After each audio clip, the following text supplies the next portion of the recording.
Welcome to Gene Keys with Monifa, your path to vocal superpower. So, I'm starting this series for a few reasons. And the number one reason is because I love the Gene Keys and I wanted to share that with you guys, right? And the other is so that I can also do a deeper exploration of each key and to really integrate those energies through voice, talking about it, and my vocalization that I do after each key. What I know about doing anything that has to do with energy charting, archetyping, is that the more you look at the totality of the spectrum of the possibilities of the different kinds of people and how we show up, the more that you just get to understanding of what it means to be human and the journey of human experience. And we get to know our own highlights and our superpowers as well as the challenges. But most importantly, in the gene keys, your points of genius, right? That we can really get to the heart of the energy patterns of where our genius lies.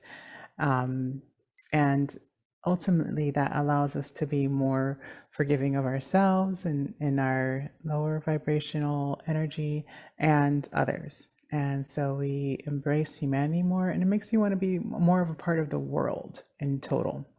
So, one of the reasons why I love it because we can all use a little bit more compassion and understanding of each other's circumstances, and what we understand about ourselves helps us do that. So the gene keys will give you an amazing template of how energy and how things play out for you in your life. And even when it doesn't look so great, that the genius that lies behind that. So when we talk about your shadow, this is the low vibe version of that energy pattern when we talk about each key.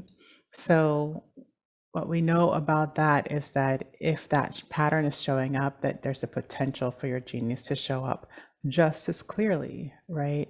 And if we can recognize the genius within our shadow, then it's really easy to shift over and move into high vibration patterns instead. So never poo poo your shadow, right? It's important and it's leading you to your genius. So we are focusing in this series on your purpose sphere. So why do we focus on the purpose? Because it's your purpose. It's the reason all the energy that makes up your unique patterns is here on the planet and how it serves and how it shows up in its gift and genius, right? And so, also, this is why one of the reasons why it's called gene keys, because your purpose is made up of your actual physical makeup. One of the ways that the gene keys works is it aligns with amino acids on the DNA strand. So literally, we're looking at the physical makeup of your body and the energy patterns it takes on when you are born onto the planet. What you are is why you are. It's one of the things I like to say because we are always trying to find better ways of doing things, and all of that is great, and systems and structures are amazing. But if we don't know how we function within those structures, then we can be off our alignment and off our path. And so a lot of the results that we're getting don't look the way that we thought they would. Right. So, but the more you know yourself and the more you know how you function, you can find your highest way of functioning. And that may look like somebody who's on a similar path or energy pattern, but it's not going to be completely disparate. In other words, you're not going to have something that feels so completely wrong. And, even in your best vibration, when you do it, it goes wrong, right? Then that's probably not yours to do, right? There's probably another structure that's going to work much better for you and be much more aligned with your energy and have much greater impact overall. So that's our work here. And if you know the gene keys, you also know that there's purpose is not how the gene key starts. There's an activation sequence, and that activation sequence actually leads you to the purpose, and then that leads you into Venus key, the Venus sequence, and then the prosperity sequence. But we are working with a purpose because it's usually the hidden side of why what makes you feel vital and purposeful in your life. So If you want more information on this, you'll feel free to contact me with the links below.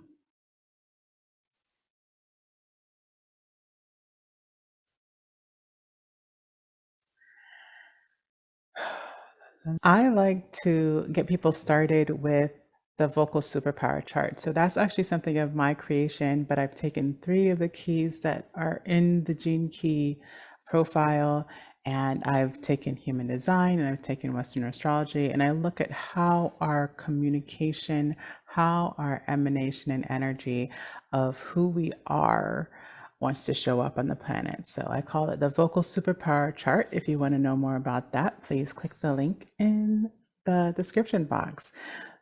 For those who aren't familiar with Gene Keys, if you are, feel free to skip to the next segment. But for those who are not, Gene Keys has 3 levels. It has the shadow side, which you talked about a little bit already.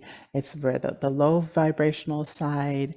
And I love the shadow because it's where we can figure out how to tap in to the next level of the gene key, right? And it's so I think of it as the key itself. And I believe Richard Rudd, who wrote the gene keys, describes it very much the same way. So we're using the shadow, the dark side, the low vibration to tap into our highest gift and genius. So the next level is gift, right? So we're unlocking the gift with the shadow and um, realizing the full potential of that energy and how it works when it's in its highest vibration, right? And there's actually a third level of gene keys, which is city, Siddhi. So not city as in town, but like city. It's the Indian word. And I think of this as pretty hard to describe because it's part of a totally different culture. But in short, it's our service to the world, how that energy shows up when it's at full service and highest love and expression in the world. Real quick, this is my interpretation of the gene keys, how I am at any given time. It could change in another hour how I would talk about these keys. And it's my perspective, and the gene keys is really meant to be an internal examination so you can sit with that information yourself. And so, as I talk about it, I want you to think about how these things come up for you in your life, like how these things may have played out in relationships. Do you know somebody like this? So, even if it's not your key, you can actually understand again other people better, situations better, by applying some of the wisdom. Now, if it's your purpose sphere, if you picked this key because it's your purpose sphere, it's going to feel very familiar, right? It's going to be a little bit like, why is this person talking about me? And that is pretty cool because you're going to have exact stories and really big aha moments on how you can step into your genius whenever you notice these stories coming up, right? And so it becomes first that point of awareness, and then you get to recognize when you can make a change, and then preparing for any circumstance so that you can allow your energy in its highest vibration to show up in your genius. If you don't have a gene key chart, you can get it for free. So use the link in the description box to get your free chart. So today we're doing Gene Key 42, line 4. The shadow is expectation, the gift detachment, and the city is celebration. So we'll start with the shadow. Expectation, right? Richard Rudd talks about waiting on the expectation stage and how we really feel that, our dreams and futures hold a bigger promise for tomorrow. So it's one of the reasons why people can sell us credit and give us loans because we believe our future will be better than today. And so, if we are holding out all hope for the future, but we're not really trusting our present moment, then we're in the shadow of expectation. There's nothing wrong with the shadow. Expectation is not a bad thing in and of itself, but often we are conflating expectation with other things, like the desires of the mind. If we're projecting what we believe or should happen, must happen in order for things to turn out, then we are keeping from the clarity of being fully present and allowing for what's happening now. And then not we are not taking advantage of the things that are actually present instead of what we think should be there. So this gene key is actually the amino acid that programs death, and is designed in the structure to allow decay over time. So it actually can drive our anxiety up. This energy pattern can drive our anxiety of the feeling that time is running out. Like we can't fail, that everything must be right now. Everything must be right.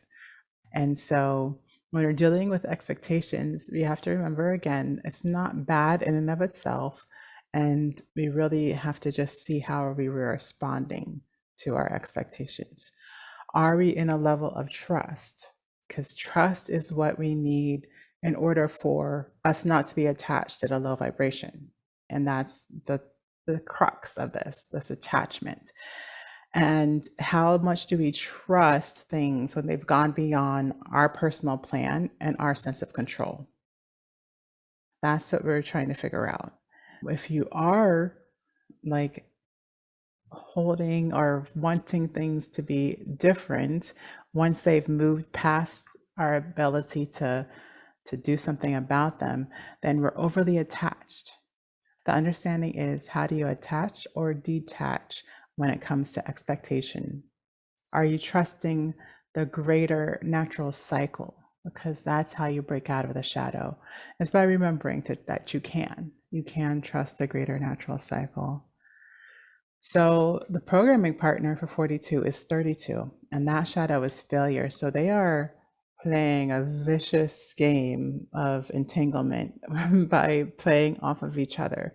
Another way that we can tell if we're moving into expectation as shadow is, are we attaching success to our expectation? So in other words, if nothing but that thing can happen, then you're unsuccessful, so you failed.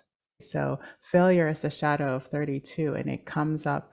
And whenever we think that there is such a thing as failure or success, really, is when we get into this cycle of judging, doubting, and even procrastination, where we move out of our framework of being capable, confident, and moving in flow. If you're attaching your expectations to success, then you've already failed. So, something to remember. And when you're expecting something different than what is, then you're not able to grasp the full potential that's within the moment that you're in right now. And so you're not even getting to participate in the full outcome of the moment that you're in presently. So there are two sides to each shadow. So this repressive side is grasping for this shadow. Okay. When you press the energy and we go inward, when we're in this shadow of expectation, we have this inability to let go of things. We want to hold on to everything. Everything is continual grasping, right? We don't want things to end. We want everything to stay the same. We fear change. A quote from the book is, when we do not embrace change and allow things to die and decay naturally, we prevent life from renewing itself, thus sapping our own healthy energy and vigor. So if we're not allowing things that are dead to be released and gone, right, then it becomes this thing that becomes to muddy up our own sense of energy being, and it saps our own life energy by trying to use energy to hold on to things that we don't need anymore.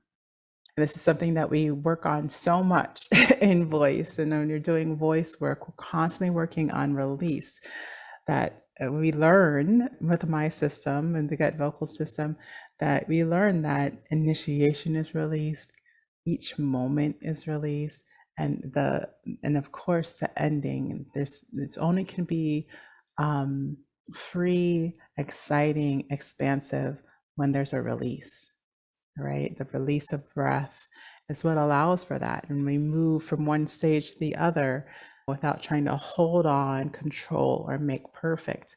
That's when our best and most beautiful sounds and music come out.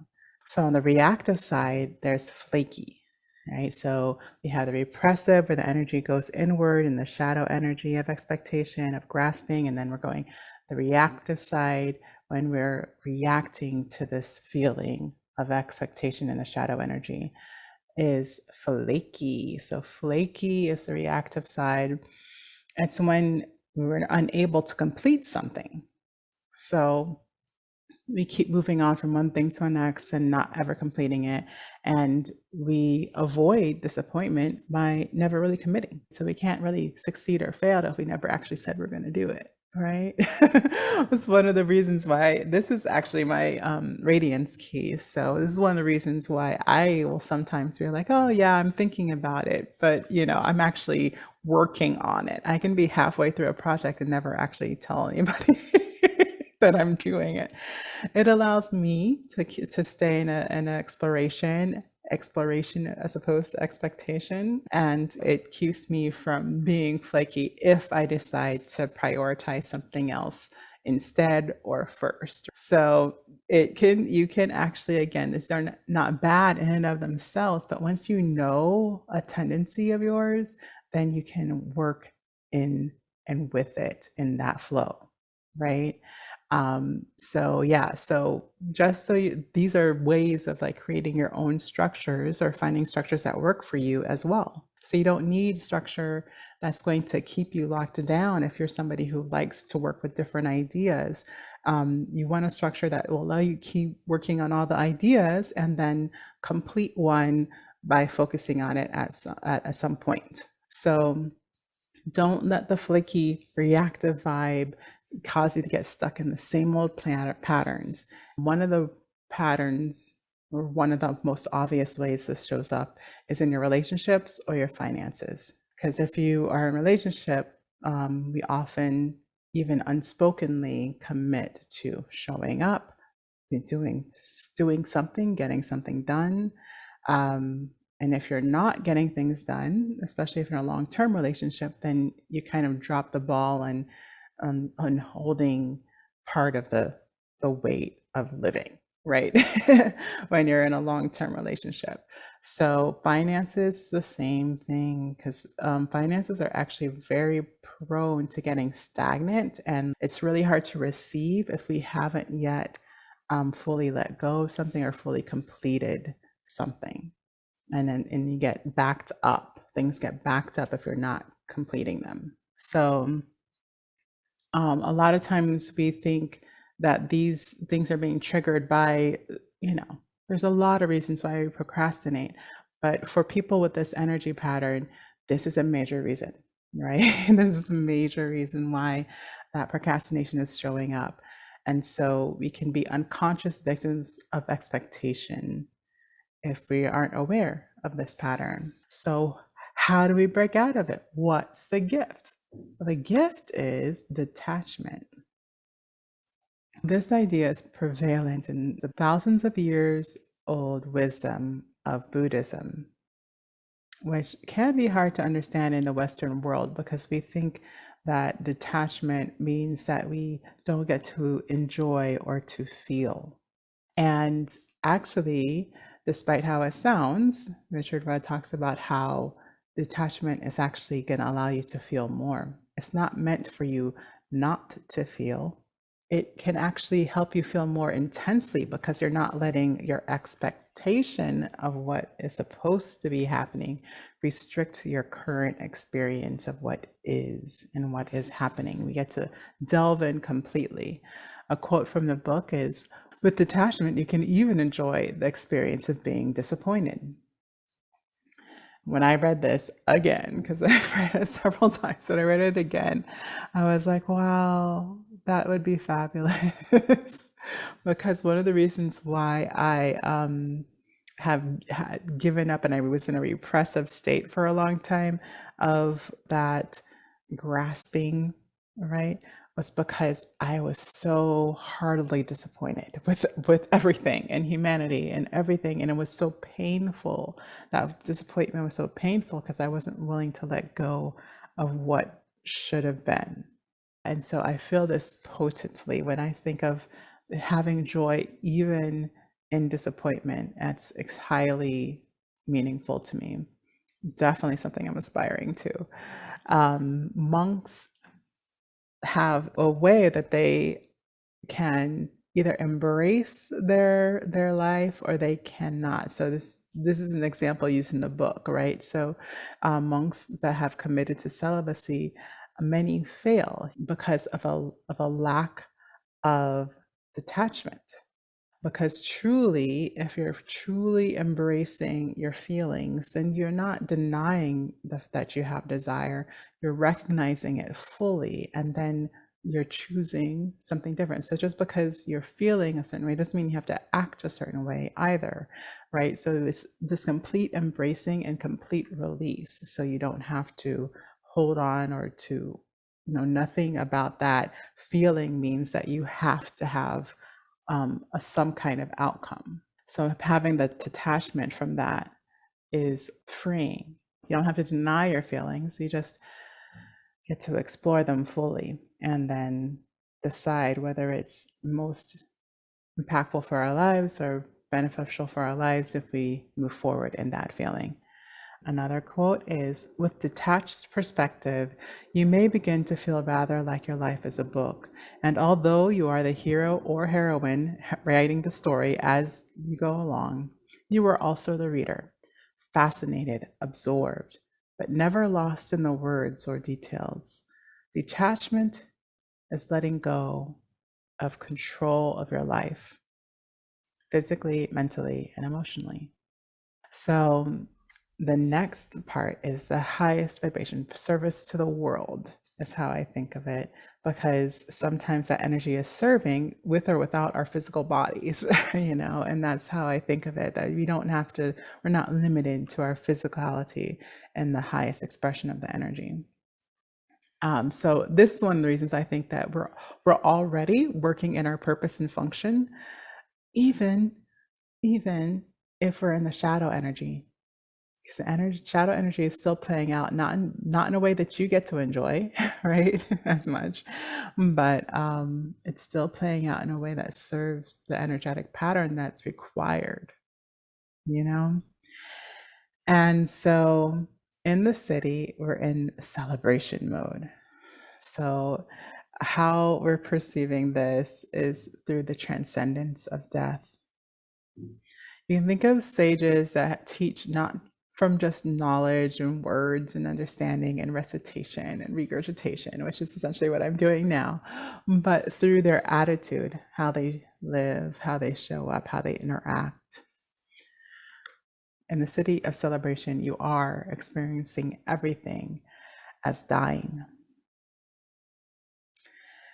And when you allow all those expectations to die, a great laugh, yeah, a great laugh emanates.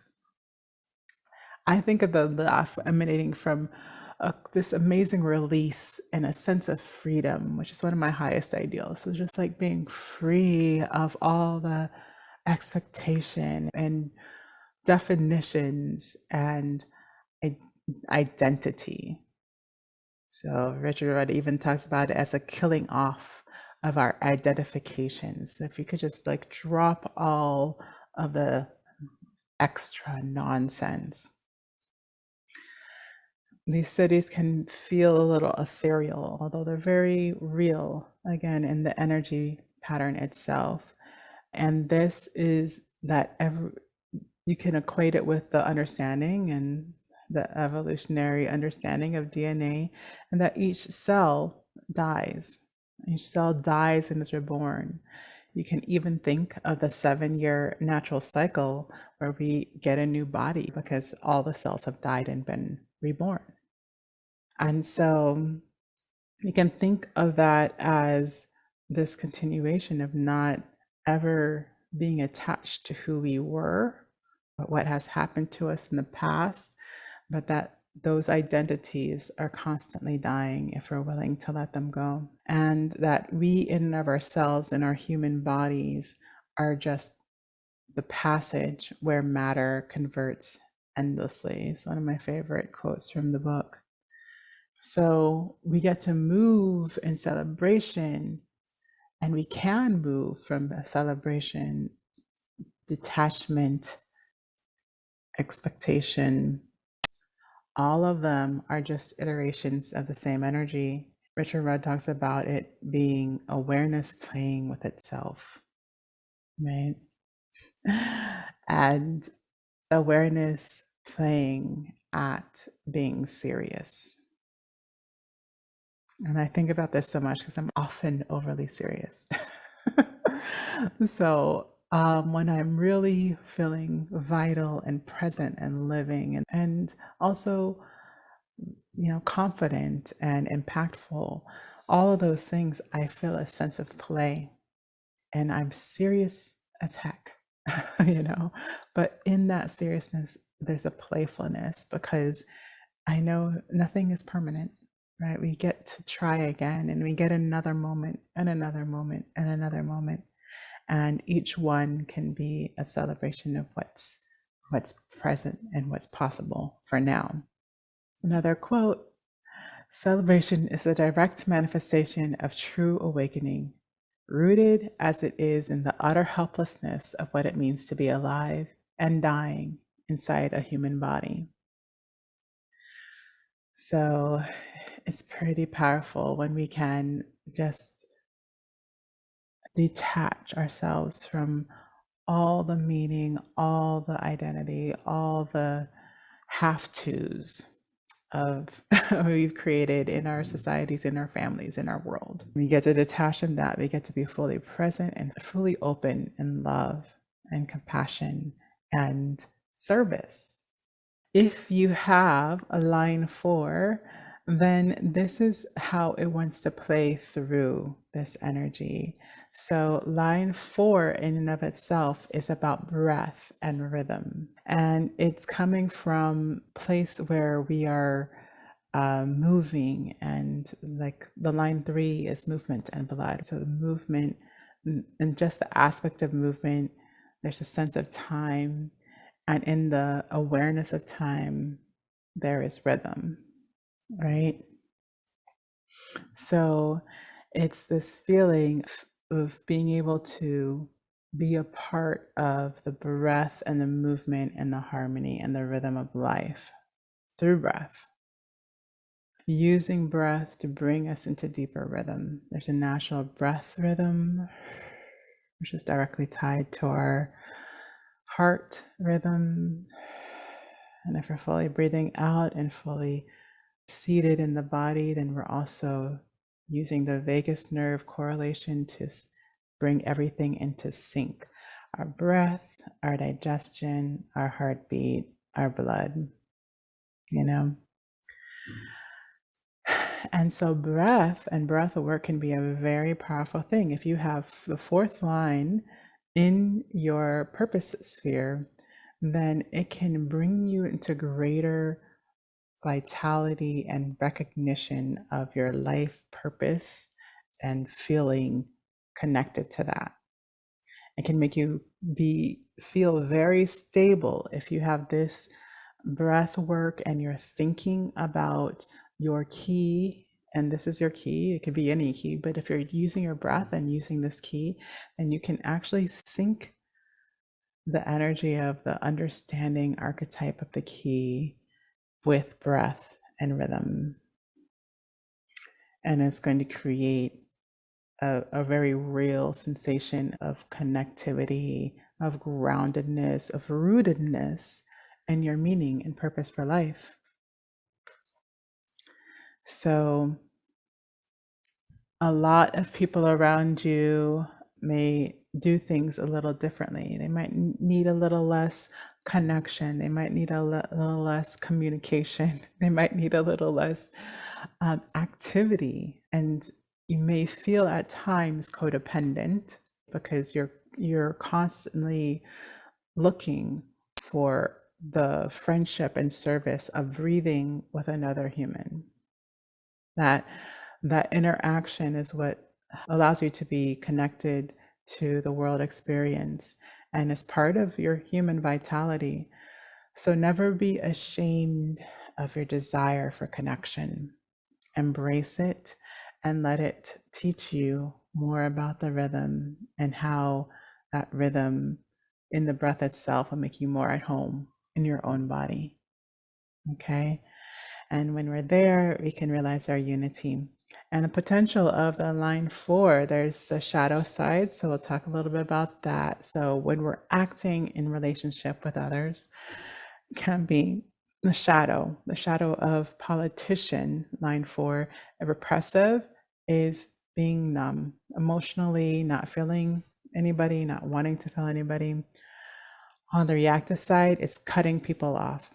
Over, never thinking of you again, done.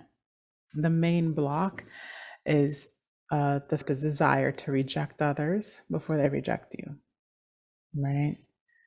So in this shadow, you're basically running from fear and hurt. You're trying to avoid fear and hurt, but in that avoidance, you keep running patterns of being hurt, right?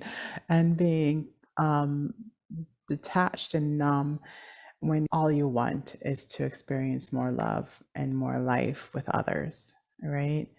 So it can be one of those, again, cycles of shadow where you're scared, so you detach and then you become numb because there's no place to have that interaction and rhythm and breath vibration with. The nurturer is the gift part. So in the strength of the nurturer, the inner strength is being gentle with yourself. The outer strength is connecting deeply with others. And the highest potential through generous spirit enables others to accept themselves. So it's pretty cool. Because I have this line in a few places in my chart. So in some pretty significant places in my chart. So one of the things I've learned is to be gentle with myself. If I feel like I can't deal with other people and if I feel like I'm shutting down, then I know I need to take care of myself more. How can I help myself feel better? For me, it starts with breath. And then doesn't end with breath. For me, it moves into voice.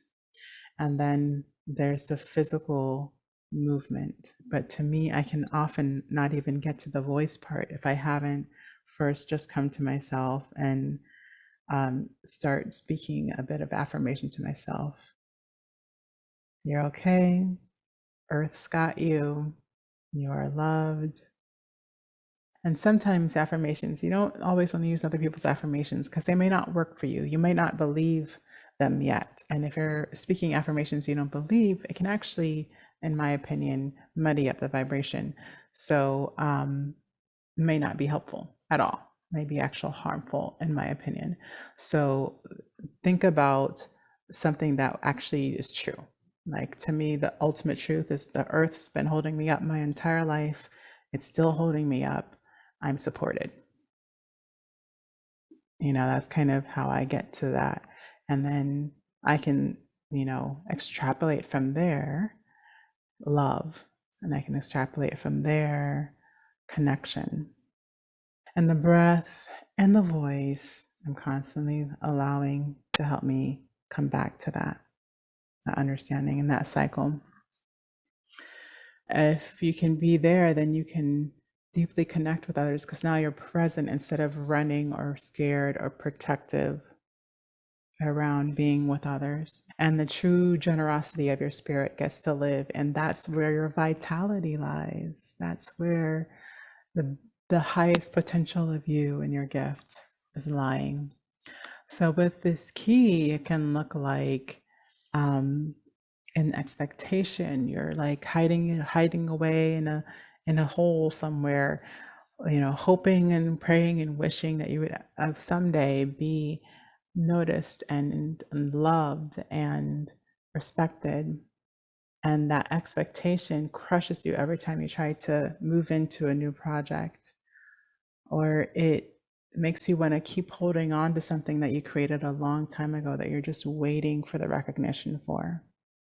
And then in the gift part, that is actually shifting you into a sense of actually, I am I am what I am.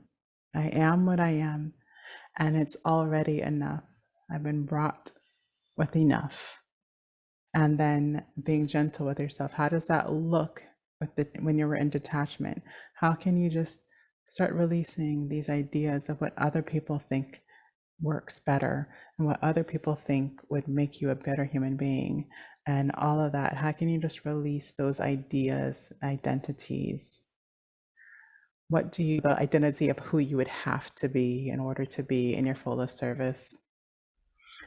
The more you let go of that, the more you move in to the ability to fully be connected with somebody. Because regardless of what their expectations of success look like, that you are just going to be present and you are who you are.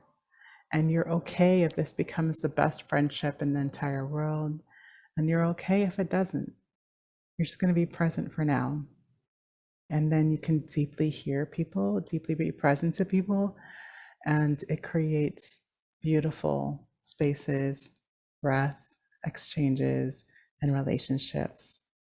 Can also create a really beautiful relationship with money because you realize, oh, I would love more money. I would love another friend, but I am grateful of what I have now, right? That we can enjoy the experience of possibility and the growing of income and the growing of a love relationship and be thankful and excited about what we have now. So that's the combination of Gene Key 42, line 4. I will now do a vocal meditation on Key 42, line 4.